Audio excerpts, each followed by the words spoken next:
Itu ada ITS yang pilihan pertamanya itu Sitrans. Dari semua pilihan mandiri yang keterima itu hanya ada di Sitrans. Begitu. Berarti mungkin jalannya di sini. Iya, mungkin jalannya di Sitrans.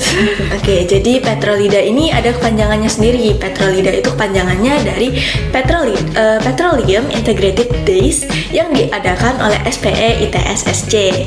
Nah, untuk cabang lomba yang aku ikutin itu ada Oil Rig Design Competition atau ORDC, singkatannya itu ORDC.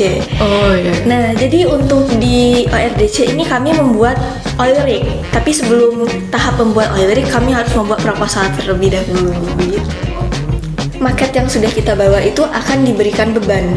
Semakin banyak beban yang bisa ditahan, puluhan beban, itu bisa semakin tinggi nilainya. Tapi dengan catatan, maketnya itu nggak boleh deform atau nggak boleh berubah bentuk atau patah. Presentasi itu kan termasuk aku yang paling bikin kacau kan, karena saking gugupnya.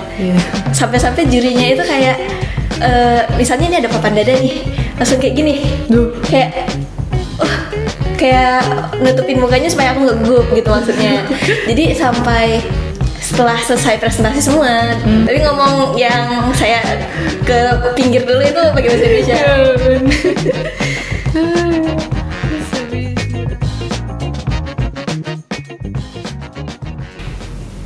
Halo transporter, selamat datang di Sinchan, Sitrans Bincang-Bincang. Kali ini di season yang baru dengan set yang baru juga, tentunya kita menghadirkan tamu yang baru juga.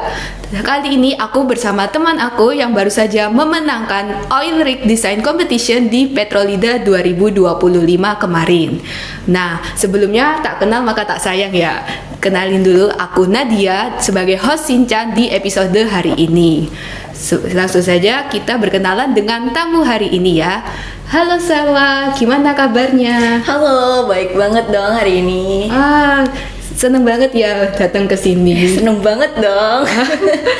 Sebelumnya boleh dong perkenalan nama kamu, angkatan berapa, terus jalur masuk di ITS ini apa, serta perjalanan kamu memilih Sitrans. Oke, halo semuanya. Kenalin, nama aku Salwa Rafajanika, biasa dipanggil Salwa, dari angkatan 2024. Tadi sebelumnya apa lagi ya Mbak? Jalur masuk. Oh, jalur masuk. Oke, kalau untuk jalur masuk aku dari jalur masuk mandiri. Dan untuk perjalanannya itu aku ada eligible SNBP. Itu aku milih sastra di Unpad. Nah, tapi sayangnya ketolak. Dan SNBT aku coba lagi sastra Undip, sastra Unpad juga. Ternyata ketolak. Nah, setelah itu di mandirinya dicoba lagi sastra Undip, sastra Unpad, dan juga teknologi pangannya IPB, maaf. Nah, dan juga yang terakhir itu ada ITS yang pilihan pertamanya itu Sitrans. Dari semua pilihan mandiri yang keterima itu hanya ada di Sitrans. Begitu. Berarti mungkin jalannya di sini. Iya, mungkin jalannya di Sitrans. Oke, sebetulnya selamat ya kemarin sudah menang lomba ya. Thank you. Ya, terus kan aku nih sebelumnya belum tahu nih Petrolida 2025 itu tentang apa. Boleh dong cerita-cerita Petrolida itu kompetisi apa sih dan tentang apa? Oke, jadi Petrolida ini ada kepanjangannya sendiri. Petrolida itu kepanjangannya dari Petroleum Integrated Days yang diadakan oleh SPE ITS SC. Nah, untuk cabang lomba yang aku ikutin itu ada Oil Rig Design Competition atau ORDC, singkatannya itu ORDC. Oh iya. Nah, jadi untuk di ORDC ini kami membuat oil rig, tapi sebelum tahap membuat oil rig kami harus membuat proposal terlebih dahulu, begitu. Oh, begitu ya Mbak. Kalau gitu sebelumnya kamu ikut Petrolida 2025 itu alasan apa sih? Apakah karena ketertarikan di bidang oil rig atau gimana? Sejujurnya kalau dari Sitrans sendiri itu nggak ada kaitannya dengan oil rig ya. Iya sih sebenarnya. Nah, jadi alasan kenapa bisa ikut Petrolida itu karena ada temanku sendiri itu dari Siskal, dia ngajak aku. Terus dia ngajak kan, kayak bilang kayak Salwa kamu mau nggak ikut lyric design gitu. Aku bilang kalau misalkan aku nggak jago desain, nggak bisa juga gitu kan, apalagi untuk lyric yang mana bukan ranah kita. Nah jadi temanku kayak meyakinkan aku kayak, oh nggak apa-apa, yang penting kamu bisa bahasa Inggris. Walaupun bahasa Inggris aku ya dasar, nggak terlalu expert. Terus diyakinkan sama dia, ya udah aku ikut aja. Oh, berarti awalnya dari ajakan temen ya? Iya, bener banget. Oh, terus berarti itu satu tim? Iya, satu tim, ada 5 orang. Dari departemen yang sama atau berbeda-beda? Yang berbeda-beda. Jadi ada teknik sistem perkapalan, ada teknik kelautan, sama teknik lepas pantai, dan terakhir saya sendiri dari teknik transportasi laut. Oh, berarti satu FTK gitu ya di satu tim. Bener Keren banget ya. FTK 1 ya, Mbak? Iya, FTK 1 dong. Boleh deh cerita aja sih project kamu yang kamu bawain sama tim kamu itu apa? Kalau project itu kan sebelumnya harus membuat proposal dulu ya. Iya, membuat proposal itu ada temanya. Temanya itu optimizing drilling, health, safety, environment, dan yang terakhir itu ada minimize carbon emission. Ya, dari tema tersebut ada juga guidebook dari perlombaannya kan. Jadi di dalam guidebook itu ada data yang kita perlukan dan juga tantangan-tantangan yang harus kita penuhi yang harus kita jawab di proposal.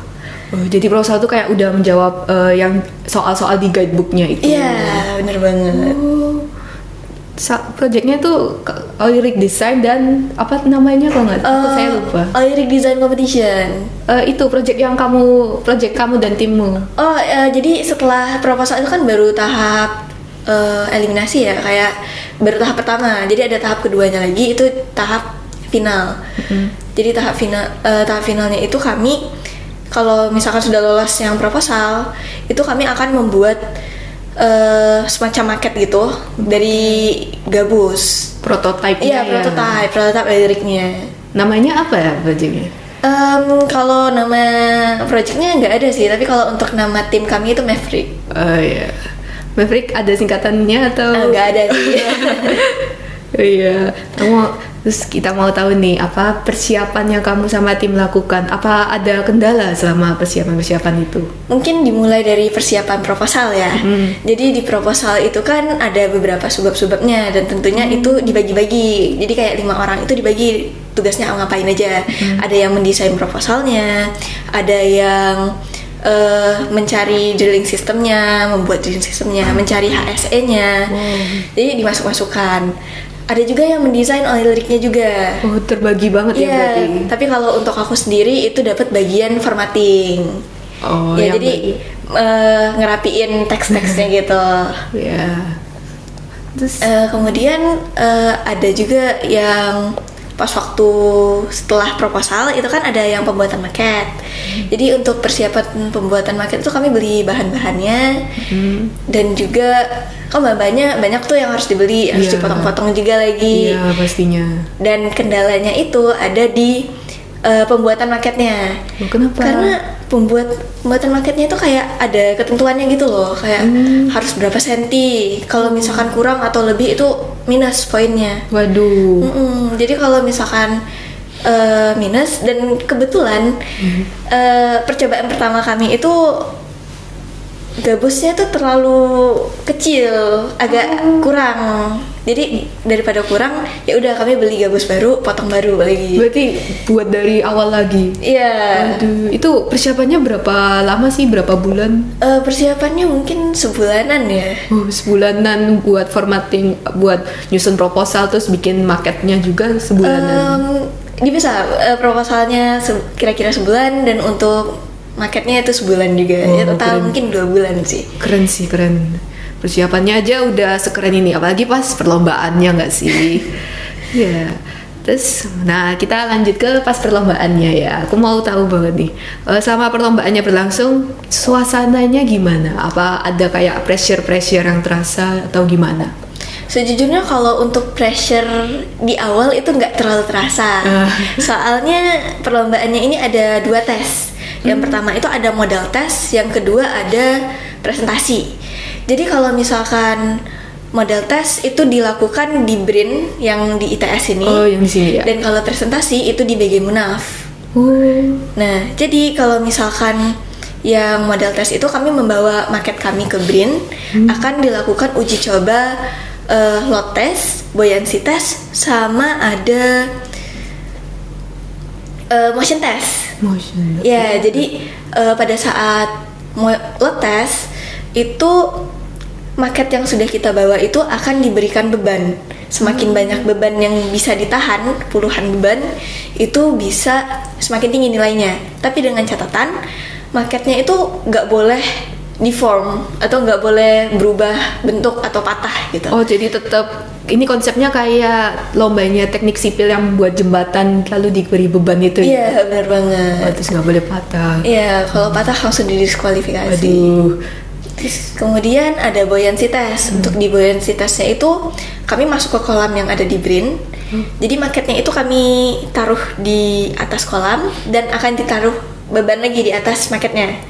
Oh, berarti market gabus itu terus ditaruh di kolam dan diberi beban. Iya, diberi beban. Jadi dihitung bebannya bisa nampung berapa, terus nanti dihitung juga waktunya berapa menit gitu.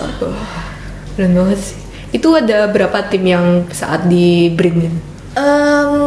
Sejujurnya agak lupa ya, Agak mungkin 7 tim lebih kayaknya. Wih, keren banget ya bersaing dengan 7 tim tuh. Ya, kemudian yang terakhir itu ada motion test, dan dimana air yang di BRIN itu dia bisa bergelombang. Iya. Jadi nanti marketnya akan dikasihkan tali, akan ditaruh di air, kemudian airnya akan bergelombang, dan marketnya itu akan ditempeli suatu alat yang bisa digunakan untuk analisis gitu. Keren ya. Iya. Terus itu berarti kan berkesan banget ya. Apa ada lagi momen-momen yang berkesan selama Petrolida 2025 berlangsung?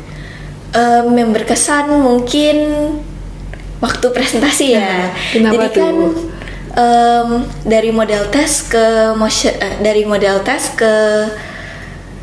presentasi ya. itu jaraknya cukup lama. Model test itu selesai sekitar jam 12 dan urutan kami untuk presentasi itu masih jam 3 sore. Oh, berarti dalam satu hari yang sama? Iya, dalam satu hari yang sama. Jadi di jeda itu kami melakukan pameran di gedung KPA. Nah, jadi selama model tes dan juga di gedung KPA itu aku sudah belajar latihan gitu kan, latihan presentasi. Oh udah bisa nih, kayak yakin udah lancar gitu. Semua yang mau aku utarain tuh sesuai selama latihan di luar. Tapi pas waktu masuk ruang presentasi tiba-tiba kayak gugup gitu kan. Gugup, saking gugupnya itu seharusnya aku opening ngomong 3 kalimat, tapi opening yang aku omongin cuma 1 kalimat doang. Itu kan kayak kelihatan banget kan seharusnya. Sebenarnya iya sih. Dan untungnya di cover sama temanku. Jadi karena itu nilai timnya jadi lebih naik karena saling membantu. Keuntungan tim itu juga gitu, bisa saling backup teman kalian kalau susah. Tapi itu jadi kamu jadi ngerasa deket kan sama temanmu, dan juga bakal jadi selanjutnya presentasi bakal lebih siap gak sih? Iya, lebih siap lagi. Soalnya yang waktu presentasi itu baru pertama kalinya presentasi pakai bahasa Inggris, karena biasanya lomba-lomba itu pakai bahasa Indonesia kan. Baru kali ini pertama kali langsung bahasa Inggris itu panik. Waduh. Nah, itu berarti rasa pressure-nya ya. Iya, pressure-nya. Gitu ya. Terus kalau nggak salah aku juga inget itu ada votingnya nggak sih? Oh iya, ada votingnya yang di gedung KPA itu. Jadi dipamerin, anak-anak bisa pada datang voting secara offline ataupun online. Buat jadi kayak juara favorit gitu ya? Iya, juara favoritnya.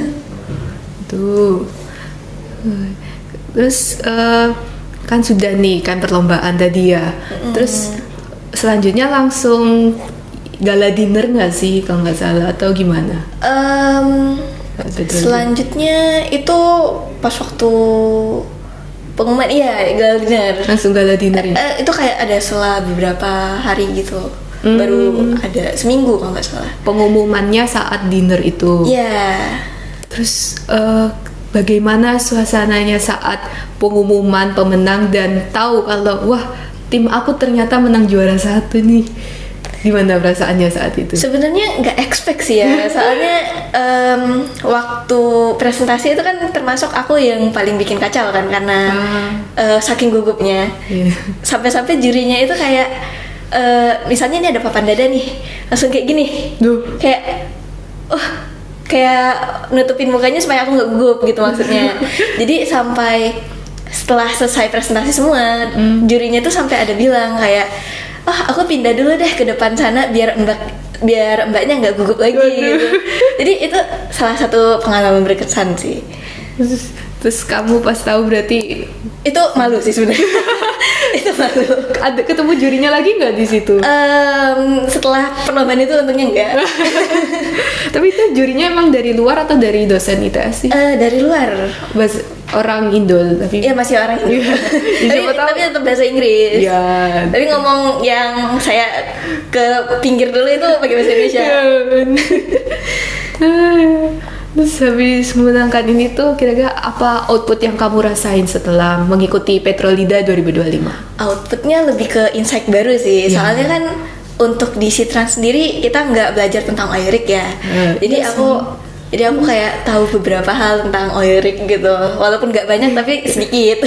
Walaupun nantinya nggak mempelajari di sini, tapi dapat insight oil rignya dari sesama FTK juga ya. Iya, bener banget. Gitu ya. Keren banget sih, keren ya. Setelah mengikuti Petrolida 2025 ini, apa rencana Salwa selanjutnya? Apa mau mengikuti perlombaan-perlombaan lainnya atau gimana? Untuk rencana selanjutnya mungkin pengen ikut lomba selanjutnya lagi kalau ada. Cuma kalau ini masih kurang tahu juga sih mau ikut yang mana. Jadi masih lihat-lihat dulu. Oh, dengan kesibukannya juga ya sekarang. Bener banget. Iya. Oke. Untuk yang pertanyaan terakhir nih dari aku, apa ada tips dan pesan untuk mahasiswa yang ingin mengikuti lomba yang serupa? Untuk tips dan pesannya itu kalau misalkan ada temen atau siapapun yang ngajak, walaupun kalian masih belum terlalu kenal, itu ikut aja. Walaupun kalian ragu awalnya, mana tahu setelah ikut bisa mendapatkan insight baru. Wah, gitu. itu karena udah terjadi juga di Salwa. Iya, bener banget. Wah, keren banget ya Salwa. Terima kasih banget hari ini atas pesan dan harapannya serta cerita-ceritanya tadi yang sangat berkesan dan insightful. Pastinya apa yang kita sudah bicarakan hari ini itu dapat menginspirasi mahasiswa lainnya untuk mengikuti lomba ataupun untuk terus berkarya membawakan nama baik Sitrans dan juga ITS. Nah, sekian dari kami berdua. Terima kasih telah menonton dan tunggu episode Shinchan berikutnya. Sampai jumpa.